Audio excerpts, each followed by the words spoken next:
Welcome to the Ignite Podcast, the only healthcare marketing podcast that digs into the digital strategies and tactics that help you accelerate growth. Each week, Cardinal's experts explore innovative ways to build your digital presence and attract more patients. Buckle up for another episode of Ignite.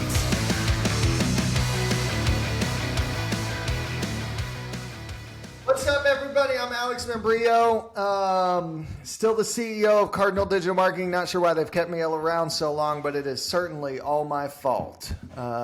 And we've got someone much better at just about everything on the line with us. We've got our SVP of Healthcare Marketing, Leone. She's joining us. You've probably heard her on other podcasts. She hosts our webinars. She talks with just about every client that we have and onboards them and has been with me nearly a decade. So welcome, Lauren. Thanks for joining me on Ignite. Thanks, Alex. Glad to be here. We're going to be talking about something really fun today, everybody. And this is something that doesn't get talked enough about, at least on our marketing materials. We usually talk about patient acquisition. How do we increase patient volume? What do we do with SEO, PPC, reputation? But we don't talk enough about your unique positioning in the market. We don't talk enough about your unique positioning in the market. What is your unique selling proposition? A lot of you think, well, we're orthopedic surgeons. We help fix your back. Okay, yeah, but everybody else is too. So what's your unique selling proposition? We're going to talk about that and get into that. So how does defining your USP, Lauren, impact your digital marketing strategy? Why should anybody even be thinking about this? Yeah, I mean, it doesn't get, like you said, discussed enough. I think it's all about the early conversations that I have are about how do I get more patients? I just want to show up on Google, just get my brand name out there. And the search results page has a lot of noise on it. You've got ads on the top, you've got the map pack, you've got some results on the right-hand side, and then a ton of organic results. I mean, tens and tens of pages. So how are you going to make your brand stand out as they're skimming that page in 3 to 5 seconds to decide which ad to click on or which organic link to click on? That is where your brand USP is most important. And to your point, just saying who you are doesn't answer the patient's question of why they should choose you. Mm-hmm. Let's give us some examples. We need tactical examples. I want Ignite to always be tactical. There's too many strategic nonsense discussions out there on podcasts. Let's talk tactics. Give us a couple for instances in the specific healthcare subverticals we work in. What are some USPs you've seen? Yeah, I mean, think about what sets you apart, right? And there's the typical things within healthcare, and these might be good enough depending on your competitive density. Things like convenience. Do you offer hours that are longer than the clinic down the street, right? Are you open an hour later? Can you offer that extra convenience to the patient? Does your clinic have more doctors or more beds or the ability to see more patients, a higher volume? You can get in an appointment tomorrow because we have availability for you. The other guys can't. Do you, if pricing is a consideration, we see this sometimes in dental, in LASIK, for example, where price is everywhere on the search results page. Do you have a special or an offer or a way that you can make sure that the patient understands cost at the very, very early stages of engaging with your brand? So those are some things to think about. Now, there are other more sophisticated ways to talk about your brand USP, things like outcomes, patient testimonials, years of experience, participation in specific vertical groups that really set you apart. So maybe thinking beyond some of those, I don't want to call them superficial, they're important, but everyone is going to talk about, their convenience and their location. What really sets you apart? Yeah. So you're saying just saying you're the best dentist in Atlanta is not sufficient? Yeah, I mean, everyone's out there saying, look, we're gentle and we're nice and, we're going to see you tomorrow. And if you just go do a non-branded search for your category, you can see what everyone else is saying and see if it's the exact same as what you think your differentiating point is. And if it's what you think your differentiator is, then it's no longer a differentiator, right? Because everyone else is saying it too. Everyone else is saying it too. So back it up with a combination of quantitative factors, like we are able to see this many patients this quickly. We have this many physicians, backed up with qualitative statements like we were named top doctors, best doctors. We are most certified surgeons, things like that. Is it combining a couple of those and trying to find a unique angle in the market? Yeah, and what's really cool about some of the advertising tools and platforms out there today is you can programmatically test combinations of messages. You don't have to just combine one headline, one description, and assume that that's going to be relevant for everyone. Utilize testing, like on paid search or like on paid social or any channel that you're using, to combine different different headlines and descriptions, different uses of qualitative and quantitative value propositions to find the combination that's most effective. And what's most effective isn't most effective for everyone. So have options out there and test, what is going to get someone to click through. You may have to serve them 3 to 4 different messages before you really identify which one is going to help bring them in the door. Absolutely. Okay. So it's not just develop your positioning and then take that to market. You want people to come up with a few different positioning statements built around what they think is their selling proposition, but then test them through different advertising menu. That's really smart. A lot of people stick with what they think. And a lot of times, Lauren, I see, especially with surgery groups, they go with what the providers think makes them special. Like we are Mo's or fellowship trained. And it's like sometimes no one knows what the hell that is. Can you come up with something that matters to the patient that they would understand? And so those can be good, but try testing some other things like our orthopedic and neuros group. I know they go with minimally invasive surgery and the outcomes and the success of the outcomes. And I like that. People get it. Okay, you're not going to hurt me. And I have a good chance of succeeding here. Okay, let's talk marketing. All right, so once you develop your selling proposition, what do you do with SEO? We can't get away from talking about SEO and stuff like that. Does that help you rank? Does it help you convert people when they come on site? What can we do with that to drive more traffic and patients online?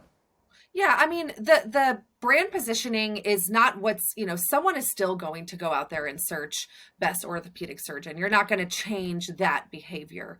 So you're talking about, how do I get more clicks to my link and how do I then convert them? So consistency between what you are representing in the ad copy with then what is on the landing page. So if you have a copy point that says 95% success rate in our, LASIK procedures, when I click through to that page, I want to see documentation of those outcomes.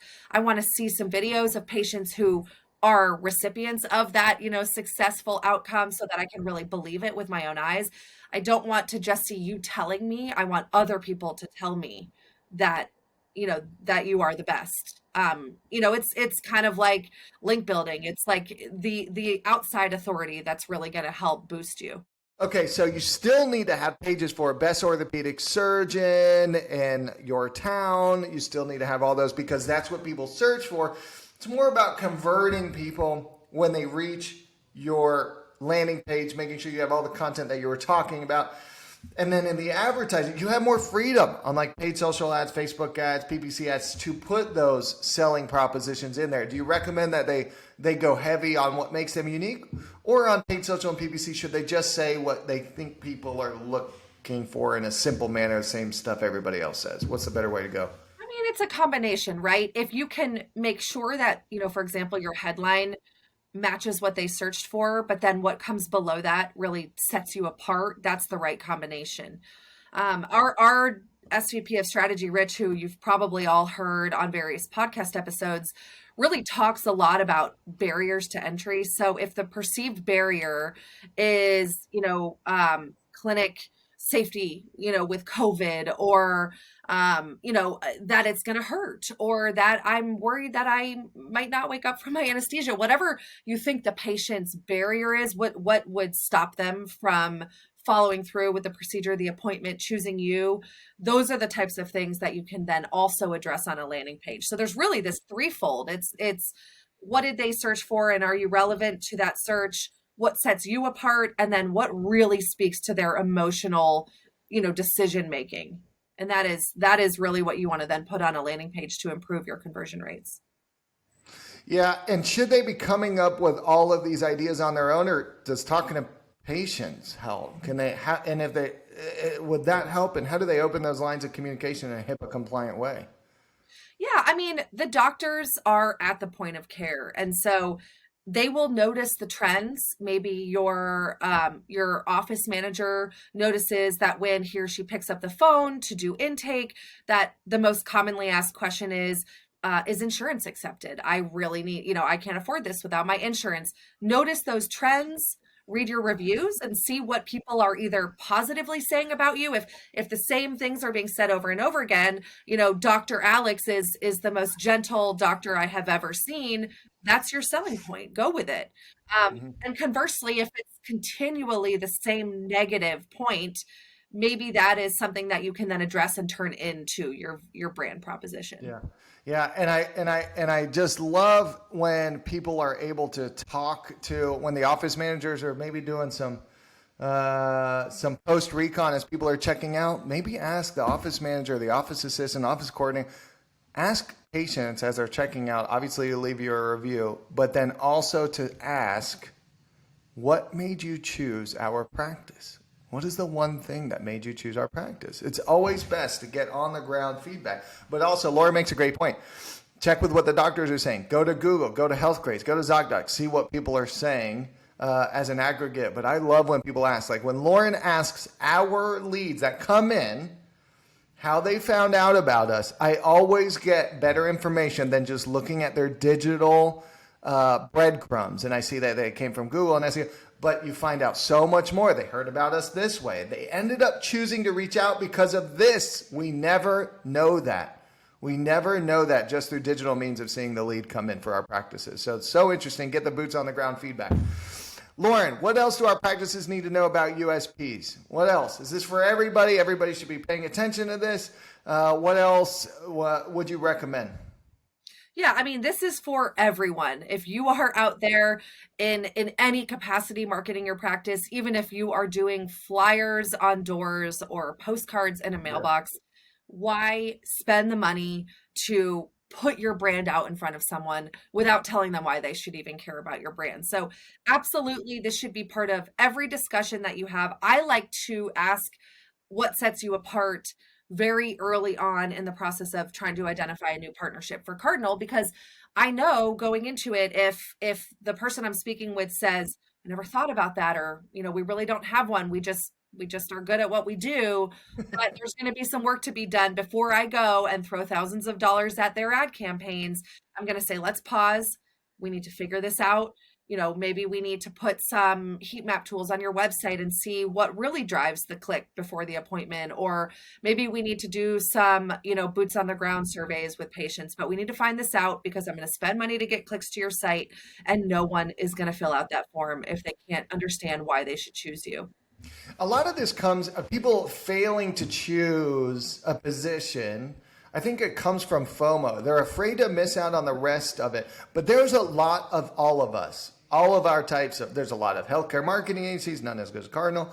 There's a lot of dentists out there, orthopedic surgeons. So the fear of missing out is actually holding you back from getting a bigger piece of the smaller pie. They say niches get you riches. And the best way to declare your niche is to come up with a positioning statement. And don't be afraid of that. Stick with that, because that's going to draw more people in. It may take time and you may evolve it as your practice changes. But coming out there with a strong statement of your differentiator is better than being a Me Too practice. We see those fail all the time. You throw tons of money at marketing and it goes nowhere because your marketing was no more special than the other guy or gal out there.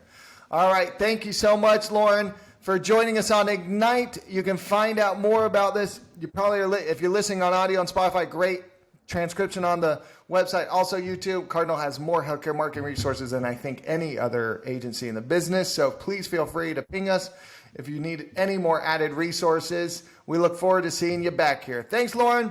Thanks, Alex. Thanks for listening to this episode of Ignite. Interested in keeping up with the latest trends in healthcare marketing? Subscribe to our podcast and leave a rating and review. For more healthcare marketing tips, visit our blog at cardinaldigitalmarketing.com.